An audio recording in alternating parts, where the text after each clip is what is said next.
일마다 때마다 우리와 함께 하시고 날마다 시간마다 우리를 품어서 하나님의 것으로 새롭게 변화시켜 저희를 받으셔서 주의 영광의 도구로 쓰시려고 우리 가운데 역사하시는 예수님의 은혜를 힘입어 이 시간도 부족하고 허물 많고 연약함에도 불구하고 주의 이름으로 주님의 제단 위에 우리 자신을 번제물로 드립니다. 받으셔서 영광 거두소서. 받으셔서 주의 기쁨을 창조하시옵소서. 저희들을 받으셔서 하나님의 뜻을 이 땅 위에 이루어 나아가시옵소서. 온몸과 마음과 삶의 모든 모습을 품고 안고 주님께 드립니다. 축복해 주옵소서. 변화시켜 주옵소서. 신령한 것들로 또한 채워 주옵소서. 그러므로 이 땅 위에 머무는 동안 어떠한 환경, 어떠한 조건, 어떠한 설명과 핑계와 변명에도 불구하고 변하지 않는 모습으로 평생을 주님을 사랑하며 섬기며 믿는 그 자리에 있도록 사도들과 믿음의 선진자들이 고백한 그 신앙을 그 심정으로 이 시간 함께 고백하고자 합니다. 전능하사 사랑이 많으신 하나님 아버지, 지난 한 주간도 함께해 주신 은혜에 감사합니다. 하나님의 주관하에 놓이길 원하면서도 주님의 간섭에서는 벗어나려 했고 주님의 통치하심을 원한다 하면서도 주어진 환경에 감사하지 않았고 말로는 하나님의 영광과 기쁨의 도구가 되기 원한다 하면서 주님의 손짓을 외면하고 가고 싶은 길로 다니고 하고 싶은 일만 했음을 고백합니다. 하나님의 절대적인 통치하심과 주관하심에 온전히 무릎 꿇게 하옵소서. 하나님의 섭리하심에 온전히 기뻐하고 감사하게 해 주시옵소서. 저희 속에 들어있는 성경적이지 않은 온갖 추한 것들 뿌리 뽑게 도와주시고 날마다 그 자리를 말씀으로 채워서 점점 더 깨끗해지고 점점 더 거룩해질 수 있도록 인도해 주시옵소서. 저희들의 가치관과 사고방식과 언행이 말씀으로 변화되어 언젠가는 주님을 닮아있는 자신들을 보게 해 주시옵소서.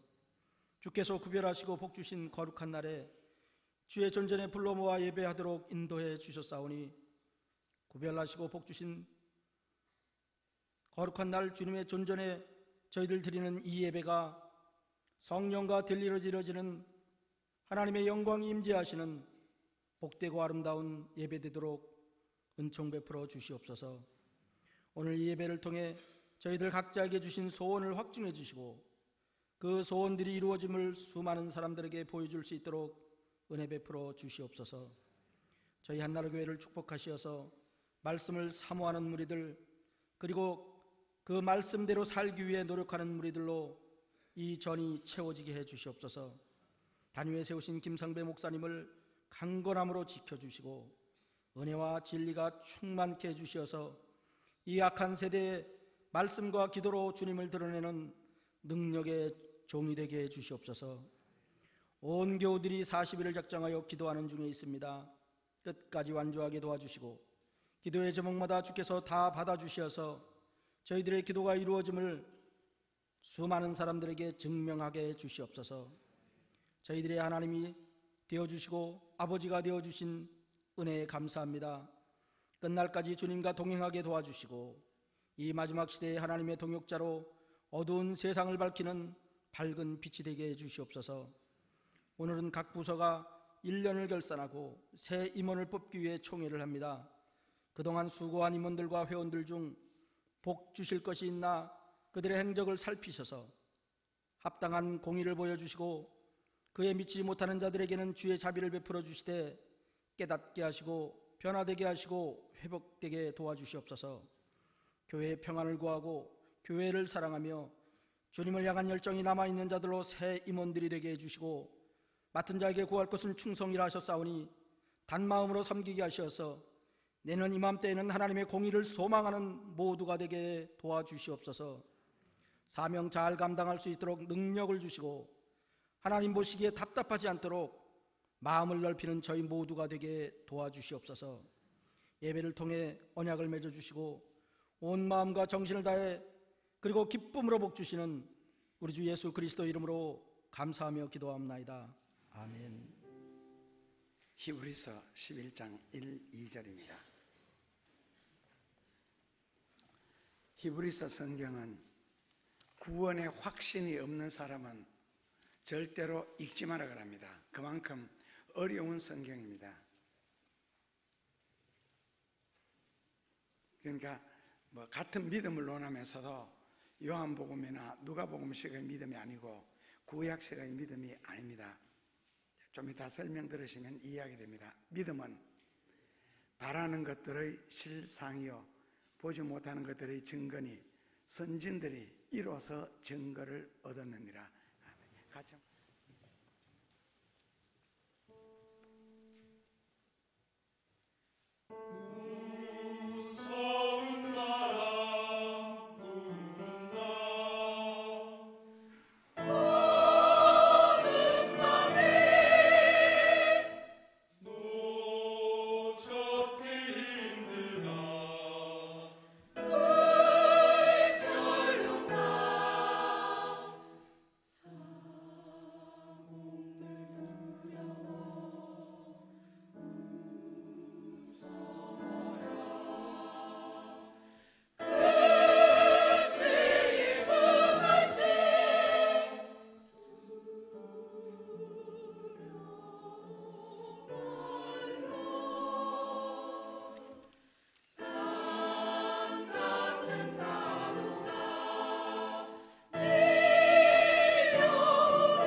요한계시록 3장 20절에 보면은 보라 내가 문 밖에 서서 문을 두드리노니 누구든지 내 음성을 듣고 이제 문을 열면 내가 너 속에 들어가서 함께 머무는 이제 그런 내용이 나옵니다. 그 계시록 3장 20절을 배경으로 삼아서 홀만 헌트가 문 두드리는 손이라는 성화를 그렸습니다. 여러분들 다 이미 보셨을 겁니다. 그 예수님이 어떤 큰 대문 앞에 서 계시는 모습인데 그 그림을 자세히 보면 예수님 손에 호롱불을 가지고 계십니다. 그리고 집에 손잡이는 밖에 없고 안에서 문을 열어주도록 되어 있습니다. 네. 그리고는 그 집이 굉장히 오래된 이제 우리가 삼원주의라 그러는데 세 가지를 멀리하는 그런 교훈을 얻는데 이게 눈을 막고 귀를 막고 입을 막은 아주 이기적인 주인의 모습을 그린 그림입니다. 그리고 이제 그 대문에는 여러분 그림을 보아서 아시는 것처럼 담쟁이 등구를 통해서 아주 오랫동안 한 번도 이 집의 문이 열린 적이 없다 하는 것을 이제 설명하는 그런 그림입니다.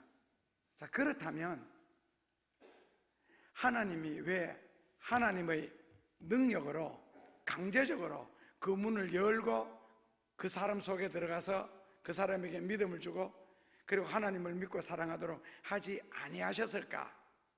왜 억지로라도? 우리가 사모하는 기도들 있잖아요. 건강한 믿음 갖기를 원하고 좋은 믿음, 귀한 믿음을 갖기를 원하는 그런 입술, 그런 식의 기도를 한다면 하나님이 그 사람 속에 들어가서 왜 귀한 믿음, 강한 믿음, 부유한 믿음, 그 놀라운 믿음을 주시지 않겠어요? 신앙 문제라는 것은 아무리 그렇게 부르짖고 금식하며 기도한다 할지라도 타락한 육신이 진리에 협조를 해주지 않으면 절대로 자라지 않는 것이 믿음입니다. 다른 말로 바꾸면 입술로 얘기도 백날 하는 것보다가 행동 한 번 옮기는 것이 훨씬 더 믿음이 자라는 일에 도움이 됩니다. 그래서 입술은 어떠한 고백을 하고 어떠한 귀한 말을 할지라도 믿음이 아닙니다. 말을 믿을 수 없다는 거죠. 현대인들의 말, 아무리 결심하면 뭡니까? 내가 하나님을 향하여 절대로 변치 않겠습니다 하고도 변하는데요, 심지어는 부흥사 목사님까지 불교에 가가 앉았는데요, 그리고 불교의 귀의를 하고, 그럼 이때까지 부흥회를 다니면서 무슨 설교를 해서 못 믿습니다. 행동 외에는, 몸 외에는. 그래서 신앙 문제란 예수님이 문 밖에서 호롱불 들고 서 계실 정도로, 그리고 입술로 부르짖는 그런 사람들 속에도 예수님은 절대로 들어가시지를 않습니다. 다른 말 바꾸면 억지로 믿음을 주셔서 주의 일을 하게 하지 않겠다는 뜻입니다. 하나님의 일이라는 것은 억지를 부리는 사람을 통해서 하는 것이 아니기 때문에 그렇습니다.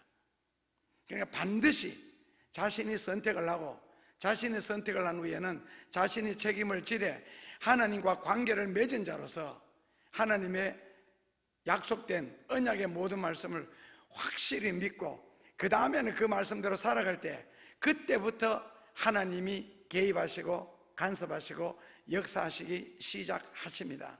그 이전에는 아닙니다.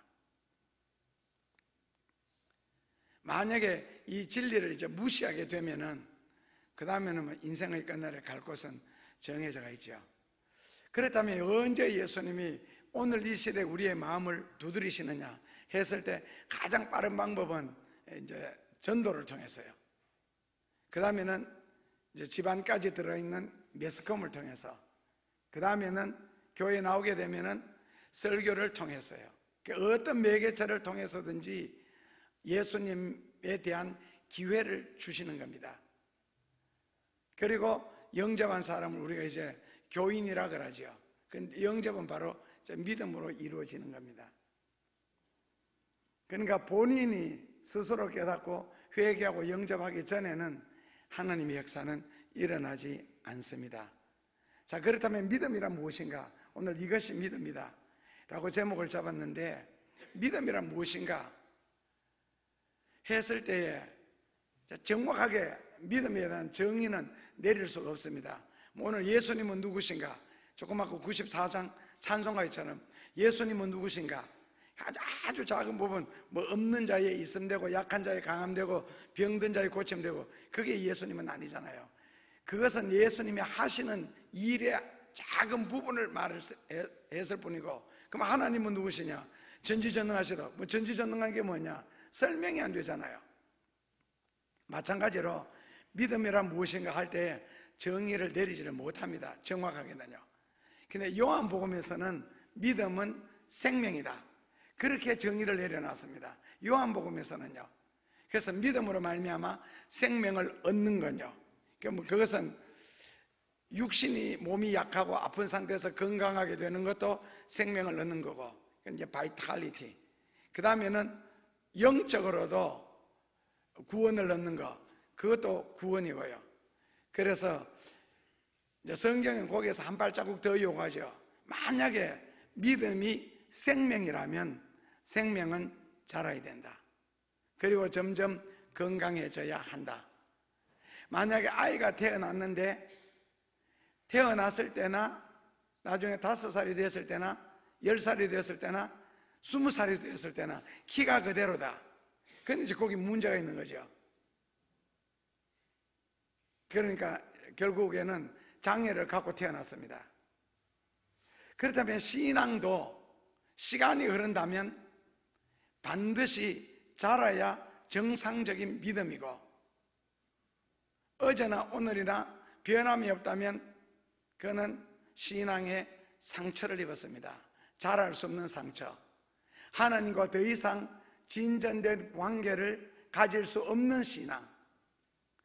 그러니까 그냥 주저앉은 채로 20살이 되어도 30살이 되어도 누군가가 나를 데려다가 변기에 앉혀야 볼일 볼 수 있는, 남의 도움이 없이는 아무것도 할 수 없는, 그러니까 믿음도 자라지 않는다면 하나님과 우리와의 관계 속에서 더 이상 믿음을 통하여, 그 다음에는 믿음의 기도를 통하여 할 수 있는 일이 하나님이 없습니다.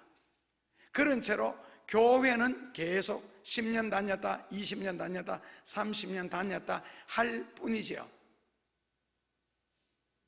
잘하는 교회에 예배인도로 갔습니다. 한 주간 동안. 교인 수에 장로가, 그러니까 처음에 세례교인 30명의 장로 2명, 그 다음에는 30명당 장로 1명. 그렇다면 세례교인이 300명이면 장로가 11명입니다. 이미 꽉 차 있습니다. 그런데 교회의 역사가 좀 오래됐습니다. 그러다 보니까 장로를 또 뽑는데요, 제절교인을 중심으로 해서 그동안에 다녀간 사람들까지 합해서 교인 수를 채워놓거나, 그러니까 올려놓고는 장로를 또, 제가 봤을 때 그 교회에요, 장로 서너 명만 있으면 됩니다. 그럼에도 불구하고 계속 뽑는다는 거예요. 아니, 지금도 장로가 10명이 넘는데 이번에는 몇 명 뽑느냐니까 많이 뽑아요.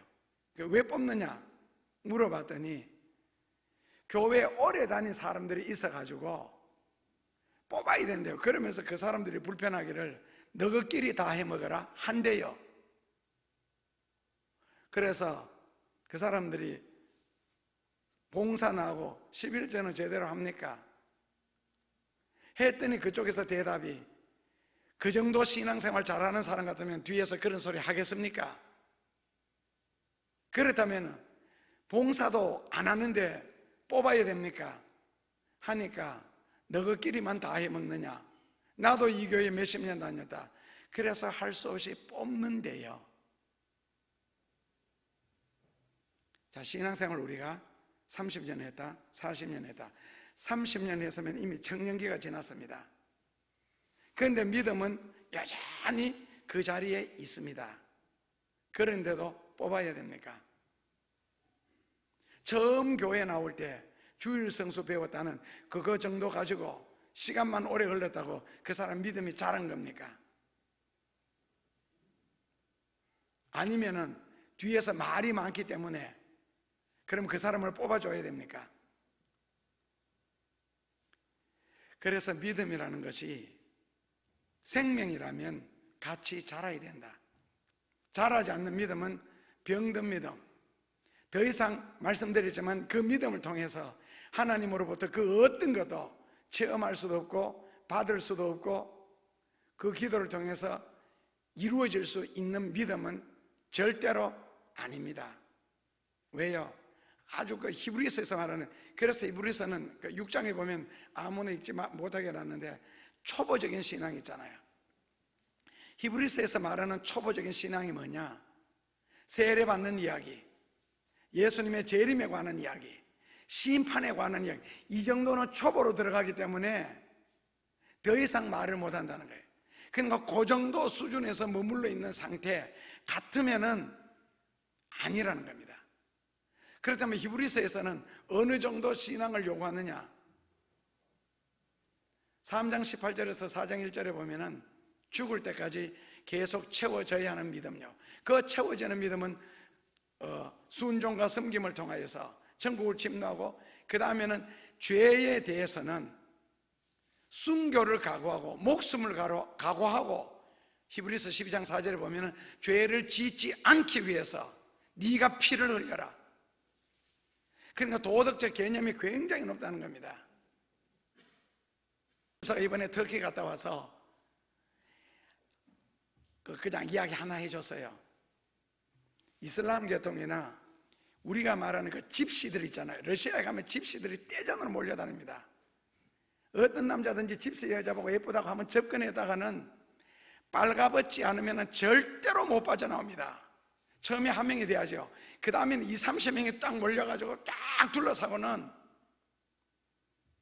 몸에 있는 것, 입은 옷, 그것도 좋은 옷은 뺏기고요, 아주 기초적인 것을 제외하고는 결국 지갑이고 뭐고 다 털린 후에야 그 다음에 빠져나올 수가 있습니다.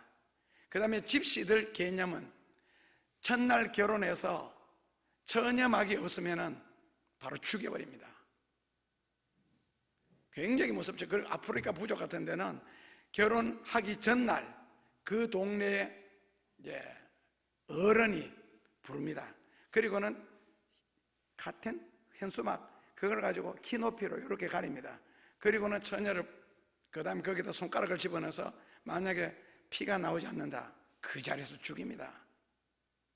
그러니까 이슬람 계통 마찬가지입니다. 결혼해서 첫날 처녀막이 없다, 죽입니다. 그래서 섹스는 하고 예문은 하고 성적인 행위는 하고 싶은데 처녀막을 떨어뜨릴 수 없으니까 이제 처녀들이 항문으로 성적 교통을 하는 겁니다. 이제 그 이야기를 해줬어요. 하고는 싶는데 거기 들어가면 안 되니까 항문으로. 그러니까 빨가벗고 온갖 짓을 다 하는데 임시만 안 하면 그는 성관계가 아닙니다. 이런 사고방식 가지고 있는 사람들이 어디 터키밖에 없겠어요. 우리나라도 마찬가지인데 다 그런지는 모르겠지만 지금은 중학교 졸업하면 40%, 고등학교 졸업하면 70%, 대학 졸업하면 99%가 처녀가 아닙니다. 다만 1% 속에 내 딸이 거기 들어있기를 바랄 뿐이지요. 제가 아는 할머니 한 분은 어느 정도 심하냐, 스케이트 타고 막 일하는 거 뭐라 그러죠? 얼음판 위에서 김연하는 거 그거. 피겨 스케이팅. 그거 치마 굉장히 짧잖아요. 그리고 치마 짧은 게 아니잖아요. 그거는요, 다리를 거꾸로 들고 가니까 그렇잖아요. 그죠? 그 다음에 배구 선수들, 그리고 운동하는 선수들요, 골프 같은 거, 이 탁구 같은 거 말고요, 그 보면 다 팬티 입고 하잖아요. 배구도 원래는 긴 옷 입고 했습니다. 그런데 하도 관중이 안 나와서 그 다음에는 다 벗기고 팬티만 여자들 입도록 뛰게 했습니다. 그 다음부터 관중이 오기 시작한대요. 그런데 그 노인은 그 텔레비전을 보고도 그대로 표현할까요? 미화시켜서 표현할까요? 저 지랄한 년, 저 망할 년들, 저 지랄한 년들 텔레비전 보고 그렇게 욕을 해요. 그러면 그 자부들이 있다가 어머니 텔레비전입니다, 저거는 운동입니다. 그러면 그 노인 한마디 하면 운동이고 지랄이고 옷 벗은 거는 똑같잖아. 무슨 엉덩이요? 흰말 엉덩이나 백말 궁덩이나 가르쳐 준 겁니다. 저한테 금요일날. 운동이든 지랄이든 나발이든 벗은 거는 똑같잖아. 그러니까 그 할머니 성적 개념은 화면 속에서도 그게, 만약 그런 분들이, 그리고 우리나라의 선생님 같은 분, 국문학자들, 그분들 텔레비전에 나갔을 때에 말을 하다 그다음 모르겠어요. 어나운서가, MC가 스커트를 입었거든, 짧은 거. 옷 입어! 그 자리에서. 이게 뭐냐고, 이게 도대체. 그래도 그런 정신들이 있기 때문에 이 나라는 유지가 되는 거거든요. 그런데 처녀막만 안 떨어지면 나는 처녀다 하는 이런 썩어 빠진 사고방식 가지고 생략하겠습니다. 그래서 그렇다면 그러니까 히브리서에서 말하는 믿음은 무엇이냐? 잠언에 보면은 너 옆에 있는 여자에게 손만 닿을지라도 이미 간음을 하였느니라. 손만 닿을지라도. 성경에는 그 정도입니다. 그러니까 결국 히브리서에서, 히브리서는 그래서 아까 제가 전제로 아무나 읽지 마라 그랬습니다. 정말 믿음이 투철하고 성경대로 살 각오가 되어 있지 않는다면 히브리서 성경을 읽으면 반드시 시험에 듭니다. 그만큼 완전히 이거는 뭐 천사 수준이라기보다가 성자 수준이라 해야 될까요? 아니면 말씀대로 그대로 살아가는 기준, 수준, 그 정도 돼야 히브리서를 대할 수 있거든요. 그래서 거기는 죄 한 가지를 짓지 않기 위해서는 너가 피를 흘려라. 피 흘려라는 말은요, 목숨 걸으라는 뜻이고 죽어라는 뜻입니다. 그래서 성수주의를 하기 위해서 죽어라. 하나님 말씀 안 구절 실천하기 위해서. 그 정도로 성경은 우리에게 요구를 합니다. 그래서 오늘 히브리서 11장 1절에 그 믿음에 관한 것, 믿음은 바라는 것들의 실상이에요. 요즘 이거 못 외우는 사람 어디 있습니까? 교회 와서 얼마 아니면은 바로 외우는 게 믿음은 바라는 것들의 실상이에요. 예수 믿고 구원받는다 뭐 이런 거잖아요. 그런데 그 영의 세계라는 게 있거든요. 영에는 세 가지가 있잖아요. 악령의 세계, 성령의 세계, 그 다음에 우리 심령이 있습니다. 근데 심령은 그냥 플레이스입니다. 아무것도 아닙니다. 심령은요. 그러니까 심령은 뭐냐면은 악령이나 성령이 역사하는 장소, 그것이 바로 심령입니다. 그런데 악령이든 성령이든 반드시 인간의 마음을 통하여서 육신의 생활과 환경 속에 나타납니다. 그러니까 성령이든 악령이든 영이 활동하는 장소는 1차적으로는 인간의 마음이라면 사람의 마음가짐이 얼마나 중요한지 아시겠죠? 그래서 잠언 4장 23절에 무릇 그 어떤 것보다가도 너 마음을 잘 지켜라. 죽고 사는 것이, 가난하고 부하게 되는 것이 여기에서 남임이라. 그러니까 마음을 어떤 식의 마음가짐을 갖고 사느냐, 그러니까 천연만만 안 떨어지면, 섹스만 구체적으로 안 하면은 학문회하든 밤새도록 온갖 짓을 다 하든 그것은 죄가리다. 이런 것은 성경적으로 있을 수가 없고 하나님 앞에 절대로 쓸 수 없는 의식구조죠. 그래서 우리는 하나님의 자녀로서 우리의 마음속에 무엇을 품고 있느냐, 무엇을 품고 사느냐, 그것을 하나님은 우리 생활 속에서 삶의 현장 가운데서 재창조시켜 주시겠답니다. 마음속에 들어있는 것. 그래서 마음속에 만약에 성령을 모시고 귀한 꿈을 갖고 귀한 소원을 갖고 있다면 그것을 현실에서 재창조시켜 주시고, 만약에 악령을 모시고 악령을 품고 악한 마음을 따라 산다면 그 소원대로 또한 이루어 줄 겁니다. 그래서 한번 질문했죠. 수요일인가? 소주병이 자빠지면 무엇이 쏟아지겠어요? 막걸리 병이 자빠진다면 무엇이 쏟아지겠어요?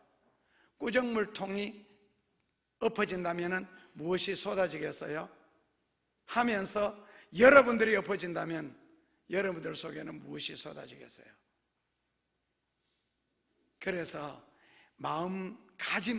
마음속에 품고 있는 것, 그것을 가지고 하나님이 재창조를 하신다면 마음 함부로 다루어서는 안 되고, 내 속에 있다고 함부로 생각해서도 안 되고요.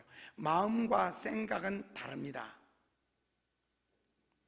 그래서 이제 성경적으로 간다면은 빌립보서 2장 13절에 하나님은 하나님의 뜻을 너 마음속에 담아놓고 그걸 소원으로 삼아 하나님이 역사하신다. 그래서 하나님이 내 마음속에 어떤 하나님의 소원, 하나님의 목적, 하나님의 뜻을 담아 놓았는지 우리는 모릅니다. 그래서 소원을 담아 놓으시고 하나님은 우리에게 기도하게 하신다. 고로 어떤 기도가 반복해서 나오고, 반복해서 나오는데도 지루하거나 짜증나지 않고 오히려 더 확신이 오고 더 간절하게 기도할 수 있고 더 진실하게 부르짖을 수 있는지, 그것을 통해서 우리에게 알게 하셨고 느끼게 해 주셨습니다. 그래서 하나님은 우리 마음속에 소원을 두고 역사하시고, 그 다음에 그 소원을 우리의 기도를 통하여 하나님 앞에 표현하게 하시고, 그 다음에는 기적이라는 방법으로, 성령의 기적이죠, 성령의 역사라는 방법으로 그 소원, 마음속에 들어있는 그 소원을 하나님은 이 땅 위에 이루어 나가십니다. 그래서 기적도 소원이 없는 사람에게는 절대로 일어나지를 않습니다. 그러면 어느 정도 소원이 간절해야 되느냐 질문한다면, 기적이 일어날 정도로 소원이 간절하셔야 됩니다. 기적이 일어날 정도로 소원이 간절해라는 말은 조금 추상적이니까 좀 더 쉽게 말하면은, 자다가 누가 나를 툭 쳤을 때 그때 정신이 들면서 이것입니다 말할 정도로 소원이 튀어나오면 되고, 아니면은 성경에는 일마다 때마다 그랬는데 우리식으로 표현하면은 말마다 기도마다 끊임없이 고백되어지는 언어가 있다면은 하나님은 반드시 그 말을 이루어 주실 겁니다. 그건 의학적으로도 지금 언어 중추신경을 통해서 굉장히 증명하는 바고, 성경은 창세기부터 계시록까지 이 흐름, 이 사상을 가지고 성경을 꽉 채워놨습니다.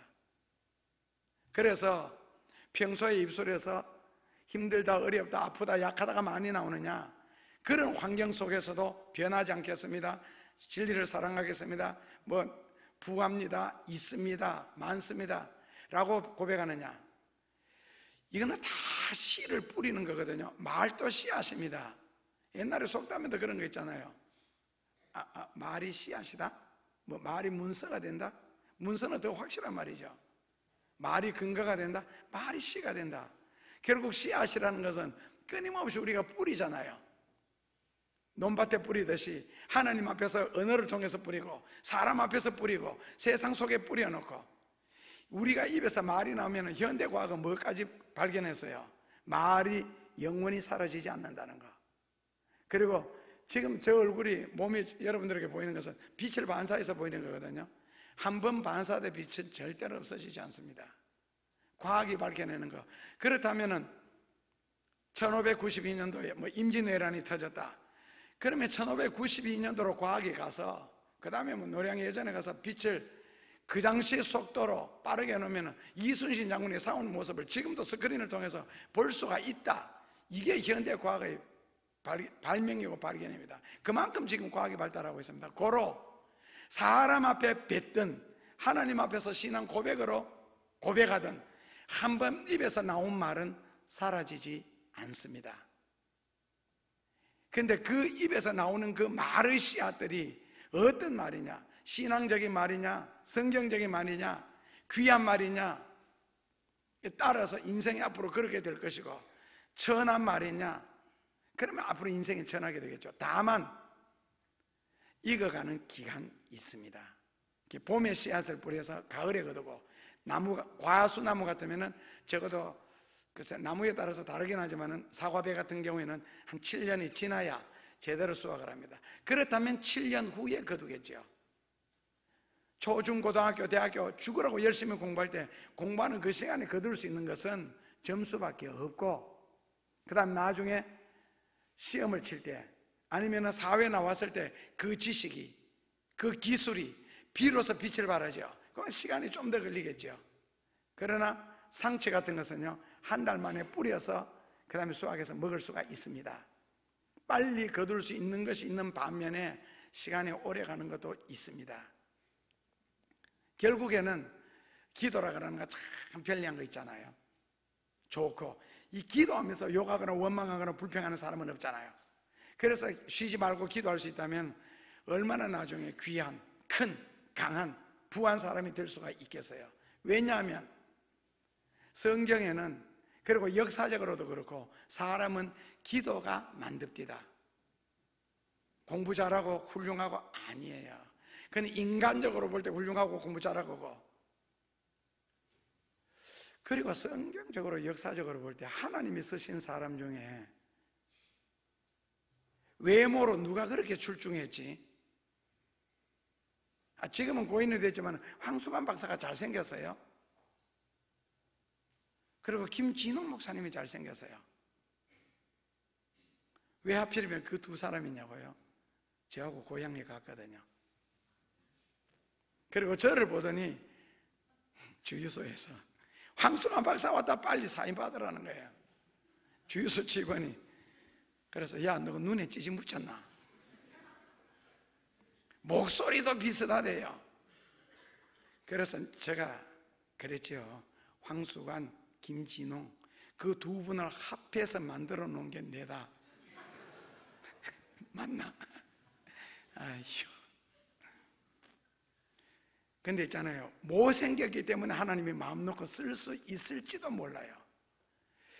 만약에 제가 키가 한 1m 80 정도 되고, 그리고 누구 말다는 혼처럼 인물이 잘생겼더라면 여자분들이 예배 시간에 설교가 귀에 들어오겠어요? 실제로 제가 그런 목사님을 만났기 때문에 그래요. 하여튼 남편들이 교회 한번 왔다 그러면 그 다음 주부터 교회 없어. 부인도 교회 없어요. 신랑이 한결같이 핍박하는 말이, 네가 목사 보고 교회 다녔지 하나님 믿으러 교회 다니느냐고. 다른 교회 가라고. 그래도 그 목사님 처음에는요 한 200명 모였대요. 2년 지나고 나니까 10몇 명 나와서 기도원에 와서 울고 있어요. 인물 잘생긴 것 좀 이렇게. 북한에서 내려온 배우 중에서도 너무 잘생겨가지고, 그래서 못생기는 수술을 다 했어요. 두 가지 이유 때문에. 참 하나님이 외모 안 보시는 게 크게 은혜스럽죠. 여러분들도 위로받는 분은 글쎄 비참합니다. 이런 말은 위로가 받으면 안 되죠. 근데 실제로 하나님이 그런 걸 어떻게 합니까? 아셨죠? 외모 신 앞에서는 중요하지 않습니다. 외모 본다면 말틴 루터, 그리고 존 칼빈, 그리고 뭐 다윗, 그 누구예요 또 바울. 비참합니다. 그 말틴 루터는요 뚱뚱합니다. 얼굴이 직사각형입니다. 거기에다 뚱뚱하니까 그 다음에는 밀어붙입니다. 탱크식으로. 그러니까 말틴 루터가 종교개혁을 할 수가 있었고, 존 칼빈 같은 경우에는 병이 16가지인가 그렇게 가지고 살았어요. 그래서 별명 붙이기를 움직이는 종합병원. 병이 16가지 정도 되니까 살이 찔택이 없잖아요. 얼굴도 보면은 이마가 제일 넓고, 그 다음에 눈은 빠꼼하면서도 동그랗게 튀어나왔고, 코가 뾰족하게 튀어나오고, 그 다음에 얼굴이 삼각형이요. 긴 삼각형. 턱은 얼마나 뾰족한지 모릅니다. 그러니까 그 턱 가지고 글을 쓰는 게 콕콕콕 찍어가지고 턱이 콕 팬트처럼 생겼어요. 다윗 키 1m 55cm, 광대뼈 튀어나오고 눈알 튀어나오고 이마 넓고. 요즘 생각해보면 좀 뭐 이상하게 안 생겼어요? 다만 눈빛에서 하나님은 읽었습니다. 사도 바울 키 1m 50cm. 그러니까 여러분들 중에서 키가 1m 50cm 이상은 유명해질 생각하면 안 됩니다. 나폴레옹, 징기스칸 누가 키 커요? 목사님이 키가 적으니까 자꾸 역사가 그래 보이지. 키 큰 사람, 성공한 사람 역사에서 딱 한 명입니다. 세계 역사에서 아브라함 링컨. 키 큽니다. 그 대신에 싱거웠지요. 싱거웠지요. 그리고 약간 이상했고요. 그래서 국무회의 할 때도 아들이 국무회의장에 들어와서 그 책상 밑으로 기어다니면서 아빠 다리 붙잡고 장난쳐도 꾸중하지 않았어요. 그 링컨이 그 풍부한 유머 때문에 결국 남북 전쟁을 무사히 끝낼 수 있었고, 그 심각한 회의에서도 한 번씩 유머 터뜨려서 그 심각한 분위기를, 은혜스러운 분위기를 바꿔서 회의를 끌고 나가는. 아브라함 링컨을 제외하고는 성공한 사람 중에 키 큰 사람은 누가 있지요? 얼마 전에도 TV 보다 보니까 일본에서 92살 된 할아버지가 큰 회사를 직접 경영하는데, 그 할아버지 하루 생활을 이렇게 촬영했는 게 나왔거든요. 택시 옆을 지나가는데 뭐 이렇게 꼭 예린이가 의자 사이로 지나다니듯이 여기만 살짝 보여요. 92살인데 아직까지 직접 회사를 경영. 근데요, 많이 먹는 사람은 빨리 죽습니다. 사람은요 평생에 살 40가마니를 먹는다 그러거든요. 그러니까 대식가가 빨리 죽는 거. 스모 선수들은 40대면 우리 90하고 갔잖아요. 그러니까 죽잖아요. 그래서 소식가는 오래 산다. 이게 과학자들이 이게 또 궁금한 거예요. 도대체 소식하는 사람들은 얼마나 오래 살까 해서 사람을 가지고 실험은 할 수는 없고 원숭이를 가지고 했더니 14개월을 더 살더랍니다. 마음껏 먹고 배부르게 먹는 것보다가 소식을 시켰더니 1년 2개월을 더 살더래요. 그럼 어느 정도 소식이냐? 늘 배고픈 걸 느끼도록 만드는 거. 그래서 여러분들은 선택하시면 됩니다. 평생 늘 배고프게 살면은 1년 2개월을 더 살 수가 있습니다. 늘 맛있게 먹고 배부르게 살면은 1년 2개월 빨리 죽습니다. 어느 거 하실래요? 잘 먹고 빨리 죽으실래요? 작게 먹고 오래 사실래요? 몇 년 차이 난다고요? 1년 2개월. 맛있게 먹고 잘 먹는 사람은 1년 2개월 빨리 죽습니다. 그런데 지금은 이제 우리가 80세 평균은 이미 넘었고 100살을 바라보는데 그 대신에 잘 먹고 배부르게 사는 사람은 죽기 전 20년 정도를 몸의 병 치료를 무지하게 많이 합니다. 그리고 살아있는 동안 몸의 병을 거의 달고 살아야 되고 소식하는 사람은 건강하게 삽니다. 이제 어느 것은 선택할까요? 금방 바뀌지. 그렇다면 맛있게 잘 먹고 건강하게 오래 사는 방법은 없나? 운동하시면 됩니다. 빠졌다가 왔습니다. 소원이 없는 사람은 기적도 없습니다. 그러다 보니 신구약 성경에서 기적이 일어나는 장소는 사람들의 소원이 있는 장소. 아까 기도하다가 또 빠졌었는데 왜 기도가 필요하냐면은 대선지자, 소선지자 다윗이고 바울이고 똑같은 인간입니다. 우리와 같은 성정을 가진다. 아브라함도 마찬가지고. 다만 결심이 우리와 달랐죠. 한번 믿기로 결심했으면 끝까지 믿는 것, 한번 귀하다고 생각했으면 끝까지 귀한 것, 한번 사랑하기 결심했으면 끝까지 사랑하는 것.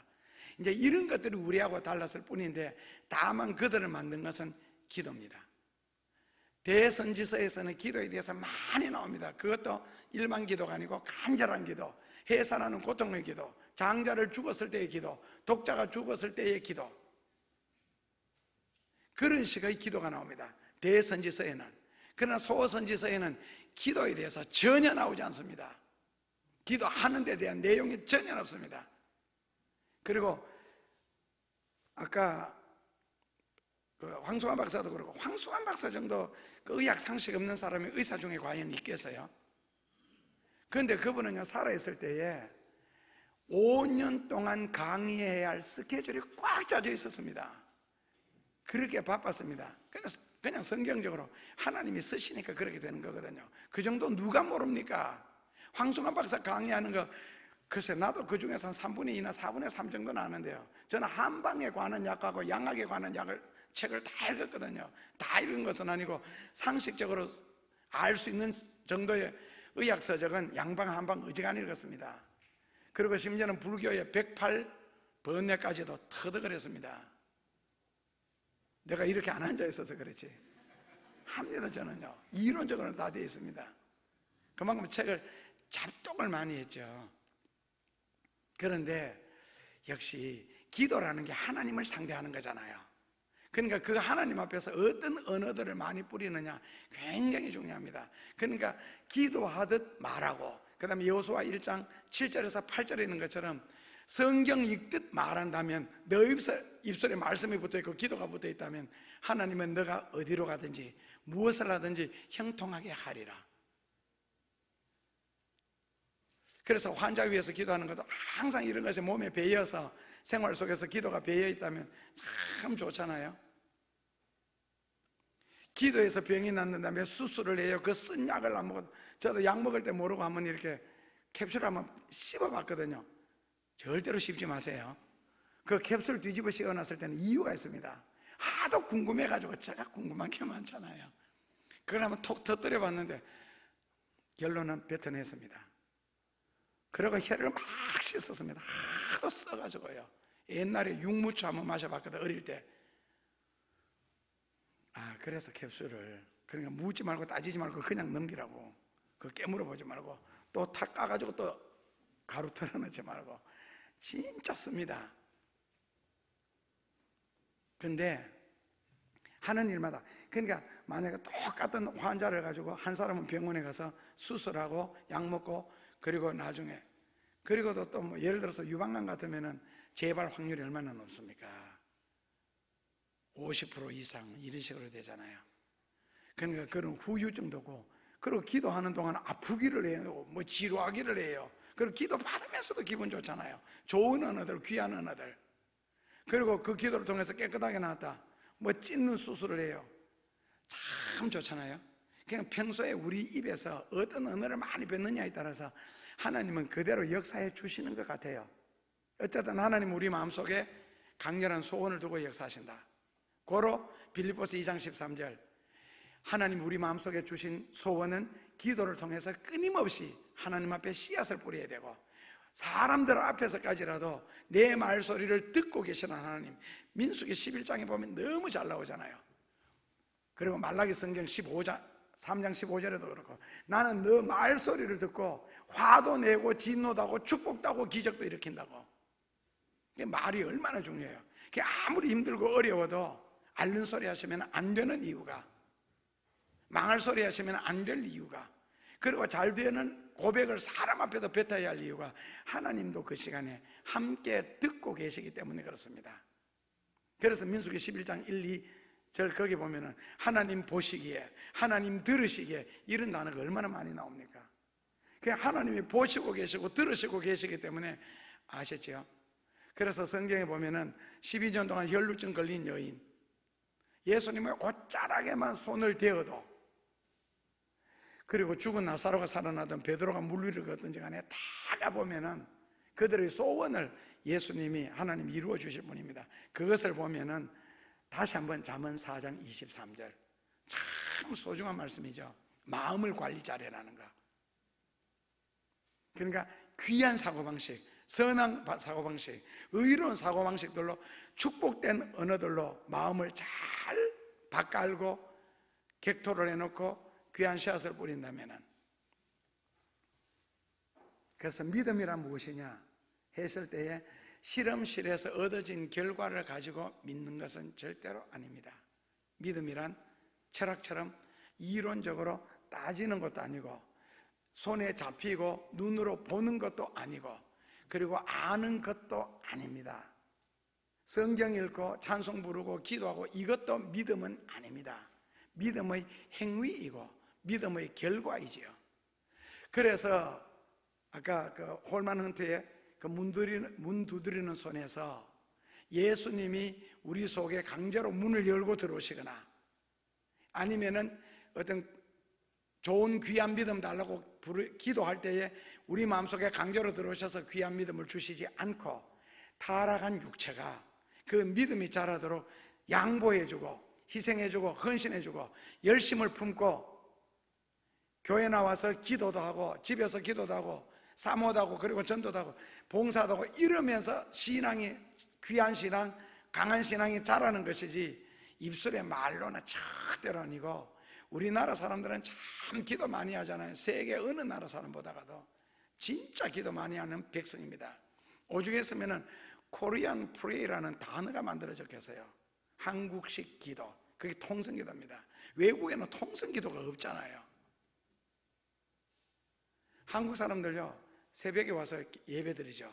낮에 예배드리고 오후에 예배드리고, 안 그러면 저녁까지 예배드리고, 그리고 좀 있다 보면 어디서 쫙 그러는데 보면 어느새 산에 올라와가 또 부르짖고 있어요. 그러니까 예수님이 정신이 없는 거예요. 나 따라다니느라고.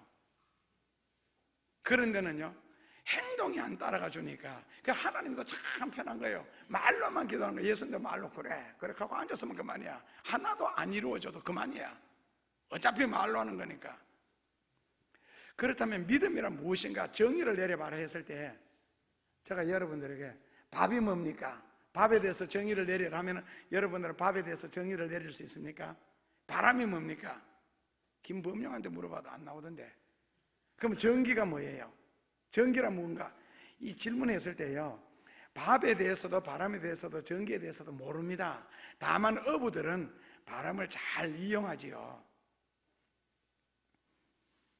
그러면 전기가 뭐냐 했을 때, 전기가 뭔지 아세요? 전기란 사전에 보면 이렇게 나옵니다. 전류의 흐름이다. 그럼 전류의 흐름이 전기의 정의예요. 그럼 전류의 흐름은 뭡니까? 여기서 막히네. 전류의 흐름이란 전기가 이동하는 현상이다. 또 이렇게 사전에 해놨습니다. 결국에는 전기로 돌아왔네. 전기가 뭐냐? 전류의 흐름이다. 전류란 뭐냐? 전기가 이동하는 현상이다. 그럼 전기가 뭐예요? 답 모르겠다. 그런데 전기가 뭐냐면은 물체의 마찰에 의해서 일어나는 현상으로 열과 빛을 발하는 것. 이게 이제 전기의 정확한 정의입니다. 그러면 물체의 마찰에 의하여서, 그러니까 물레방아를 막 돌린다든지 이런 거 있잖아요. 그렇다면 물체의 마찰에 의해서 일어나는 현상으로 열과 빛이 나온다. 이게 전기거든요. 그렇다면 손바닥을 가지고 상대편 볼테기를 힘껏 내리치면 별이 나타나고 화끈하고 뜨끈하죠. 그게 전기입니까? 아니잖아요. 그렇다면 전기의 정의 붙잡고 물이란 무엇인가, 옛날에 그 물레방아 돌리던 동화책에 나온 듯이 물이란 무엇인가라고 전기 연구 아무리 해도 모릅니다. 우리가 할 수 있는 것은요, 이용만 할 줄 알면 됩니다. 그렇다면 믿음이란 무엇인가? 하나님 누구신가? 글쎄요, 다만 훌륭한 믿음을 가진 사람들은 하나님이 어떤 분이시냐, 하나님의 존재가 뭐냐 안 따졌습니다. 안 물었습니다. 유대인들은요, 창세기 1장 1절 읽을 때 태초에 하나님이 천지를 창조하시니라, 태초에 하나님이 천지를 창조하시니라. 헬라인들이 이 성경을 썼다면요, 태초에 하나님이 계시니라. 유대인들은요, 하나님의 존재 관심 없습니다. 이미 믿고 시작하니까 그 하나님이 천지를 창조하시는 일하는 모습부터 기록하잖아요. 하나님의 존재에 대해서 기록하는 것이 아니고. 그렇다면 하나님의 존재, 믿음의 정의, 이런 게 중요하지 않고 훌륭한 믿음을 가진 사람들은 단순합니다. 하나님 계신다, 그냥 계시는 거고, 그분이 나를 위하여 무슨 일을 하시는가, 그게 더 중요한 것이지 잔머리 굴리지 않습니다. 잔머리가 때로는 필요합니다. 거기서 위트가 나오니까요. 그러나 잔머리는 큰 머리 앞에서 반드시 무릎을 꿇게 되어 있고, 잔머리는 사람을 피곤하게 합니다. 생각이 많고 까다롭고 조심스러운 것도 중요하지만, 그러나 믿음 앞에서는 단순할수록 하나님의 능력을 체험할 수가 있습니다.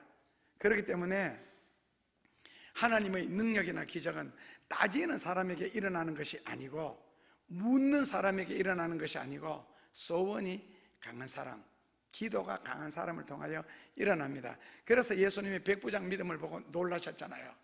누가복음 6장 26절에 보면은 모든 사람에게 칭찬을 받는 자는 화가 있도다, 이게 나오거든요. 그럼에도 불구하고 예수님이 성경에 보면은 세 사람이나 칭찬하셨습니다. 뭐 가지고요? 다 믿음 가지고 칭찬합니다. 그래서 그 믿음이란 다시 무엇이냐 했을 때에 히브리서 11장 1절에 뭐라고요? 믿음은 바라는 것들의 실상이요 보지 못하는 것들의 증거다. 믿음의 조상들이 이것으로 증거를 얻었다. 거기도 보면 믿음에 대해서 전혀 안 나와. 믿음은 바라는 것들의 실상이다. 실상, 히포스타시아. 그게 실상이다. 휘포, 뭐뭐 아래, 아스타시아, 받친다. 그렇다면 믿음은 무엇이냐? 물건 밑에 받치는 거, 그걸 믿음이라고 합니다. 우리말로 바꾸면요, 받침대. 더 다른 말로 바꾸면 화분을 올려놓기 위해서 밑에 받침대, 그 받침대가 믿음이라는 겁니다. 우리말로 꼭 이해를 하자면, 그렇다면 믿음은 받침대다. 그러니까 믿음이 없이는 아무것도 받을 수 없죠. 그릇이 없으면, 받침대가 없으면 하나님이 아무것도 올려놓을 수도 없고 담을 수도 없다는 뜻입니다. 그렇다면 믿음은 받침대다. 그렇다면 오늘날 사람들은 믿음을 가진 채로 가난하게 살고, 믿음을 가진 채로 힘들게 살고 어렵게 살고 고통스럽게 살고 병을 안고 사는 이유가 무엇인가? 다 뭐예요? 받침대가 없어서 그렇습니다. 그러니까 이론적인 추상적인 믿음은 가지고 있는데, 구체적으로 하나님이 무언가 올려놓을 수 있는, 그 무언가는 뭐 축복부터 기적부터 다양하겠죠. 올려놓을 수 있는 받침대가 없다는 거죠. 화분을 올려놓기 위해서는 받침대가 있어야 되는데 그 받침대가 없다는 거예요. 그러니까 하나님이 그 어떤 것, 우리들의 기도라든지 삶의 행위에서 일어나는 모든 응답으로서 대가를 올려놓고 싶은데 올려놓을 수 있는 근거가 없대요. 그래서 성경에 보면은 예수님이 믿음을 보시고 역사하신다는 말이 많이 나오거든요. 믿음은 추상적인 것이라서 볼 수가 없습니다. 그런데 예수님은 저들의 믿음을 보시고, 그게 뭐예요? 행함이지요. 행위지요. 그러니까 믿음의 행위를 보시고 그들에게 역사를, 기적도 가져오고, 그렇다면 결국 믿음이다 그라는 말은 곧 행함이다. 그러니까 받을 수 있는 근거, 받을 수 있는 그릇을 준비하는 거지요. 5, 60년대 우리 어릴 때는 거지들이 참 많았거든요. 근데 그 거지들도 밥그릇이 있어야 밥을 얻어 먹습니다. 믿음이라는 것은 바로 그릇입니다. 그러니까 큰 그릇이 나오고, 성경에 작은 그릇이 나오고, 귀한 그릇이 나오고, 깨진 그릇이 나오는 거예요. 더러운 그릇이 나오고. 그런데 히브리서 11장 6절에 보면은 이 믿음이 없이는 하나님을 기쁘시게도 못하고, 하나님께 나아가는 자는 첫째로 반드시 그가 계신 것과, 둘째로는 찾는 자에게 상 주시는 이심을 믿어야 할지니라. 그러니까 믿음, 상 주시는 자이심을 믿어야 할지니라 했을 때 하나님이 계시는 것과, 이거는 이미 신앙인들에게는 전제가 되어야 됩니다. 하나님이 계십니까 안 계십니까? 그 기도 아무리 해도요 응답 안 내려옵니다. 둘째로는 하나님이 상 주시는 이심을, 상 준다 그랬을 때 그 상 주시는 이심, 그걸 성경에 보면 a reward, 보상하는 자, 혹은 임금을 pay wage, 임금을 지불하는 게 뭐래요? 임금 맞아요. 임금 wage, 임금을 지불하는 자, 이렇게 해놨거든요. 그렇다면은 하나님이 누구에게 임금을 지불하겠어요? 당연하게 일하면은요 일한 자에게 지불하겠죠. 그렇다면 믿음이란 추상명사도 이론적인 언어도 아닙니다. 하나님으로부터 지불받을 일을 하는 것, 그것이 믿음입니다. 그렇다면 하나님은 누구에게 무엇을 지불하시겠어요? 일한 자의 싹이지요. 그래서 말로 일하는 아니라는 뜻입니다. 그래서 성경에 예수님이 칭찬한 절들도 보면은 믿음을 보시고 했을 때 그 믿음이란 다가 뭡니까? 일한 대가, 일한 품삯. 그것을 하나님이, 믿음이라는 것은 아까 받침대, 그 받침대가 바로 뭐예요? 하나님이 임금을 지불할 수 있는 근거. 그건 바로 우리가 하루 일했으면 하루 임금, 한 달 일했으면 한 달 임금 지불받듯이 바로 그런 것을 말합니다. 고로 믿음은 행위입니다. 만약에 믿음과 행함을 분리시켜버렸다, 그건 둘 다 아무것도 아닙니다. 안 믿는 사람도 선하게 착하게 사는 사람들 많습니다. 마치 떡장 삶에처럼요. 동네 지나가는 사람 보면 떡 다 떼주고 감주 마시라 그러고, 다 말고요, 배고픈 사람들, 배부른 사람, 배고픈 사람, 걸음 걷는 것이 다릅니다. 배고픈 사람은요 걸음 걸을 때 입이 먼저 쑥 나와서 걷습니다. 머리가 앞에 가고요.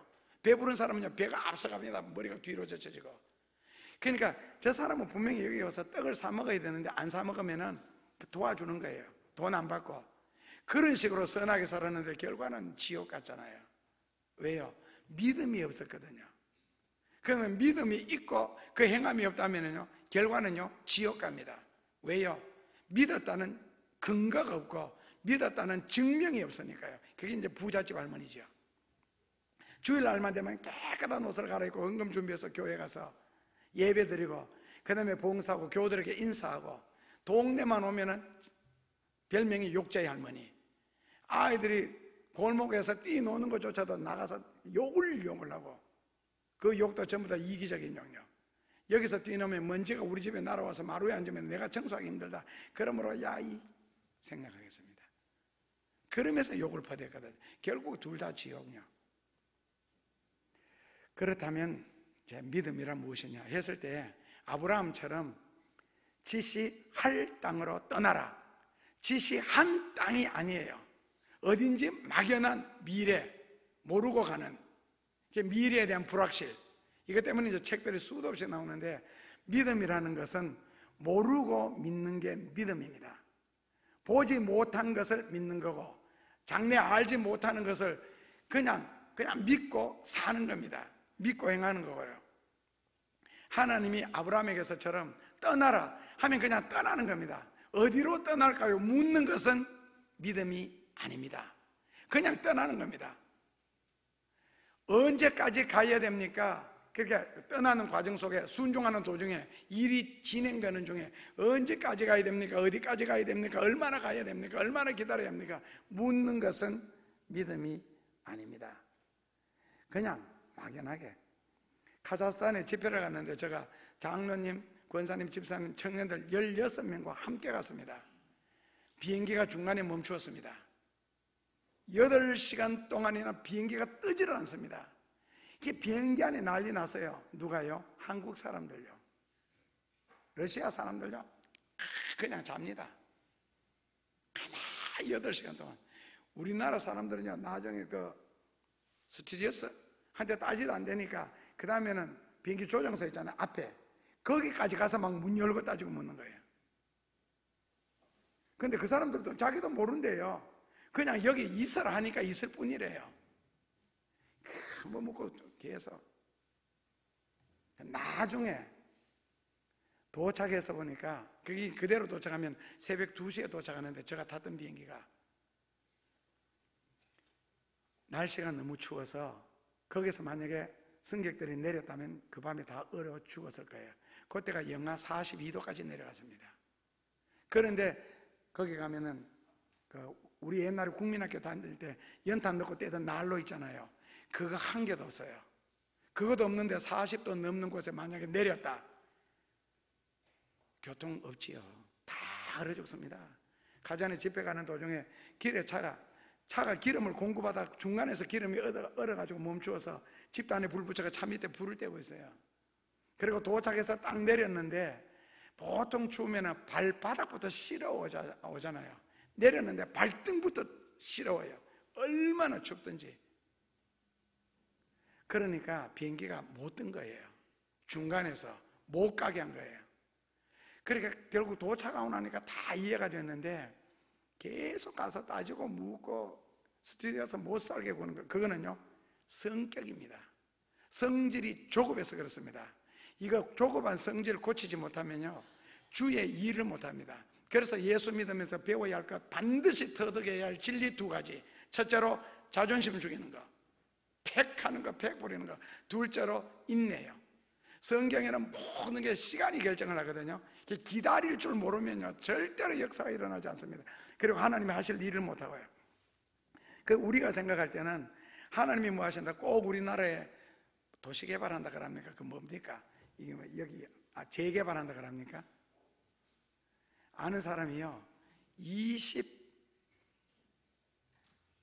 7년 전에 이 연립주택에 곧 개발하니까 사라 해서 샀는데 26, 7년 지났는데 아직도 그대로 있습니다. 그 당시에 개발한다 했는데. 그러니까 하나님한테 뭔가 맡기고 사면은요 진짜 답답합니다. 언제 하실지. 그런데 신기한 것은요 요셉이 애굽에 가서 총리 대신 못 됩니다. 노력해서요. 그러나 13년 만에 겪을 것 다 겪고 왕이 나와 내 가족의 목숨만 너가 건드리지 말고 그 다음에는 모든 건 네 마음대로 해라 하고 인장까지 빼주는 거예요. 그러니까 하나님이 하시기 시작하면 이사야서 60장 끝에 있는 것처럼 때가 되면 하나님은 굉장히 빠른 속도로 이루어 나갑니다. 고로 신앙이 좋은 사람은 묻거나 따지지 않습니다. 그리고 알려고 하지도 않습니다. 그냥 아브라함처럼 요셉처럼 다니엘처럼 묵묵하게 날마다 자기 할 일만 하면서 살아갑니다. 그러다 보니까 때가 되니까 나도 알지 못하는 사이에 그 자리에 있더라는 거죠. 정상에서 복된 자리에, 귀한 자리에, 거기 내가 있더라는 겁니다. 그래서 믿음이란 기다리는 겁니다. 그리고 순종하면서 오늘 할 일을 하는 겁니다. 그리고 그 하나님만 바라보고 그냥 묵묵하게 자기 할 일만 하면서 충성하면서 걸어가는 도중에 때로는 급한 내가 하나님이 늦는지, 그 이스라엘 백성들처럼 광야에서 왜 물이 없느냐, 그럼 물이 왜 쓰냐, 이스라엘 백성들 편에서 그렇습니다. 그러나 하나님 편에서는 이미 가나안까지 생각하시고 사람 고르는 작업을 하시거든요. 그럼에도 불구하고 원망하고 불평하는지 성질이 급한지 안 급한지. 그래서 다 골라내서 하나님의 복을 누릴 수 있는 자격을 가진 사람을 지금 선별하고 있다고요. 이스라엘 백성들이 원망하는 동안. 그래서 가는 동안에는 죽지 않습니다. 망하지 않습니다. 이스라엘 백성들이 애굽에서 출발해서 광야의 과정 40년 동안 걸어가잖아요. 가나안까지 걸어가는데 가는 동안 늙어 죽은 사람 아무도 없습니다. 아파 죽은 사람도 없습니다. 왜 죽었느냐? 원망하다 죽었고 불평하다 죽었지, 정상적인 자연적인 생활 속에서는 아무도 신발 한 켤레 가지고 40년을 신어도 떨어졌더냐? 40년 입은 옷이 헤어졌더냐? 그렇다고 광야에서 신발 살 때가 있어요. 옷 사 입을 때가 있어요. 그게 하나님의 역사라는 거거든요. 그래서 우리가 믿음으로 살면 때로는 지루하고 언젠가는 의심도 생기겠지만 시편 37편 23절에 하나님께서 너의 인생의 걸음을 정하시고 인도하신다. 가장 귀한 길로, 선한 길로, 가장 의롭고 바른 길로, 축복된 길로 인도하신다. 그래서 과정 속에서는 절대로 망하거나 죽지 아니하신다는 겁니다. 그래서 오늘 하루하루를 진실하게 살고 믿고 살고 기도하면서 살고 입술에 성경 말씀이 붙은 것처럼 말하고 입술에 기도하는 것처럼 산다면은 어느 순간 나도 알지 못하는 사이에 그 미친 자리, 이루어진 자리, 완성된 자리, 그 시간, 그 영광스러운 그 자리에 여러분들이 있을 겁니다. 이것이 믿음입니다. 예수님 감사합니다. 귀한 믿음 주셔서, 그리고 이 믿음으로 살게 해주셔서 감사합니다. 예수님, 끝까지 하나님이 역사하실 때까지, 모든 것을 완성할 때까지, 내가 주님 앞에 갈 때까지 변치 말게 하여 주시고, 내가 주를 위하여 임금을 집을 받을 수 있는 그 시간이 하늘에서는 상급이 되게 하시고 이 땅 위에서는 축복이 되게 하여 주옵소서. 사람들이 도와주는 축복 말고 야베스처럼 적어도 하나님이 축복하시는 것처럼, 그리고 신이 주셨다 할 정도로 천지를 창조하신 그분이 축복하셨다는 말을 붙일 수 있을 정도로 그렇게 우리 가운데 역사하여 주옵소서. 예수님 이름으로 기도하옵나이다. 기도하겠습니다. 예수님 감사합니다. 믿음 주셔서 감사하고 몸과 마음과 생활과 뜻과 정성을 드릴 수 있어 감사하고, 사셔서 역사하시는 하나님이 계신다면 그분 앞에 저희들이 있음을 감사합니다. 평생을 그분의 말씀을 따라 살게 하시고 그 말씀이 살아 움직이는 말씀, 역사하는 말씀, 하나님의 뜻을 나타내는 말씀, 우리 가운데서 말씀이 육신이 되고 현실이 되는 모습이 이루어짐을 볼 수 있도록 체험시켜 주시는 말씀, 그 말씀 붙잡고 살아갈 수 있는 믿음 우리에게 주신 것 감사합니다. 예수님, 저희들 통해 귀한 뜻 이루어 나가시옵소서. 드려진 손길마다, 고백하는 손길마다 믿음으로 살려고 애쓰는 이들마다 믿음보다가 축복이 더 크게 하시고, 저희들의 믿음보다 행함이 더 많게 하여 주시고, 저희들의 소원보다가 소득이 더 많게 하여 주옵소서. 예수님 이름으로 감사하며 기도하옵나이다. 주 하나님, 독생자 예수 우리를 위하여 이 땅 위에 보내시고 어제나 오늘이나 영원토록 변함없이 사셔서 역사하시는 하나님, 몰라 아버지라 부를 수 있도록 축복해 주시니 감사합니다. 예수님, 이 시간 이 자리에 임재해 주셔서 선포되어지는 모든 말씀들이 주의 능력으로 이루어짐을 꼭 저희들이 체험하게 하여 주옵소서. 흘러가는 말씀이 되지 말게 하시고 한마디도 땅에 떨어지지 않는 살아계신 주님의 말씀이 되게 역사하여 주옵소서. 이제는 우리 주 예수 그리스도의 무한하신 은혜와 성령의 하나님 아버지의 특별하신 사랑과 오늘 이 믿음 안에서 인생을 살고자 결심하며 믿기로 작정하는 사랑하는 모든 이들의 가슴 속에, 머리 위에, 저희들의 삶의 현장 가운데, 그리고 통일을 준비하며 예수는 그리고 땅끝까지 이르러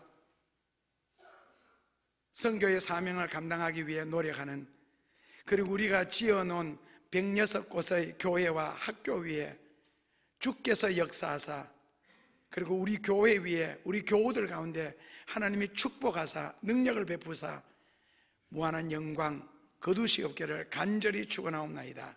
아멘. 하나님의 살아계심을 논하는 것 자체가 이상하지만 역사 속에서는 하나님이 수많은 사람들에게 나타나셨고 말씀하셨고, 그리고 저들에게 철저하게 임금을 지불해 주셨습니다. 그 하나님, 여러분들도 믿음으로 꼭 역사하시기를 주의 이름으로 축원합니다. 감사합니다.